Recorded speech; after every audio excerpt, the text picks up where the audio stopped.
Hey everyone, welcome back to Star Atlas Dowcast, the #1 podcast for news, updates, events, and all things Star Atlas. I'm the Dowcaster, your host, and today's topic in Star Atlas 101 is asset use cases. If you're new to the Star Atlas Dowcast, or especially if you're new to the game Star Atlas, for which this podcast is based on, you're in the right place. This Star Atlas 101 series will introduce you to the game and give you a pretty good understanding of why it was built, how it functions, and how you can get started with some sizable knowledge compared to other new players.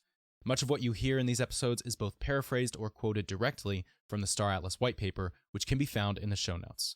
That being said, this will eventually turn into a weekly and maybe daily Star Atlas podcast that will feature guilds, give you news from around Star Atlas metaverse, and keep you in the know with everything Star Atlas. So let's dive in.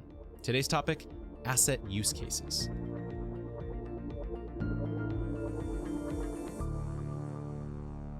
Now, this will be a shorter episode, but I wanted to touch on what you'll actually be able to do with your assets, or your NFTs, inside the game. The assets can be anything from ships to parcels of land, or anything that can be purchased, owned, and sold. Now, pre-purchased assets can actually be used for mining, rescue, pirating, freight, bounty hunting, imperialism, crafting, retail, ship, storage fees, refining fees, repair, refueling, defense, offense, and jump point travel fees. So many options. And the cool part is, well, from what we've brainstormed in my circles, is we anticipate you'll be able to form an actual career out of some of these activities. And no, I don't mean like a fake career that you have to do when your wife and kids go to sleep in the wee hours of the night. I mean an actual metaverse with a real economy that can provide you with real money for your actual real life. I'm telling you guys, this is going to be the metaverse project to follow. And I'm not even saying that, Star Atlas is not paying me to record this episode. I truly believe that people will make careers out of this game. Now, another way to use these assets is through asset brokerage, or purchasing early assets to sell later, as opposed to actual use in the game. Now, this is very similar to how NFTs are utilized now. It's not scalping, though, like when you buy a ticket to a concert and you try and sell it for an egregious amount of money. It's buying early and selling later when the demand has gone up. And frankly, the prices have as well. So we've gone over two use cases. One, where you can actually play the game with your assets. Two, asset brokerage, where you can just trade them and try to gain a profit. And the third listed use case in the white paper for these assets is called node staking, or the idle staking in safe zones for passive portfolio growth.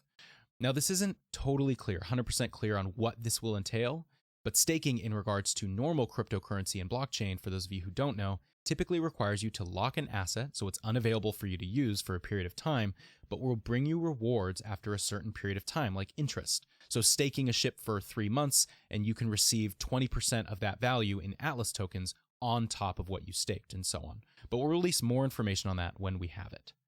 Now, the last use case they suggest is alternate gaming clients. They mention that open source blockchain allows other connected clients or games to utilize the mechanics of Star Atlas assets in an alternative means of exchange that they don't actively review.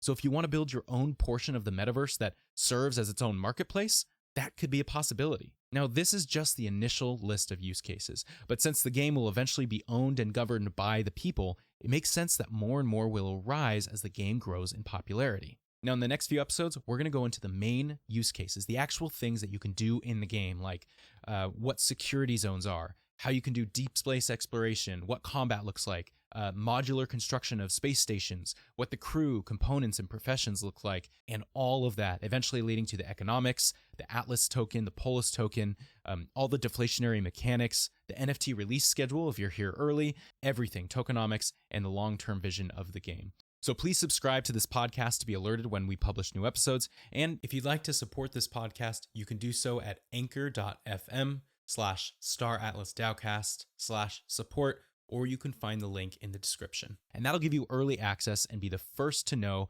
when our fundraising NFT release drops. And if you'd like to sponsor or be featured on this show, email me at sponsor@staratlasdowcast.com. If you can't support monetarily, then please consider leaving a review on your podcasting app so more people can learn to play this incredible game. Thank you so much for listening, and we'll see you in the next episode.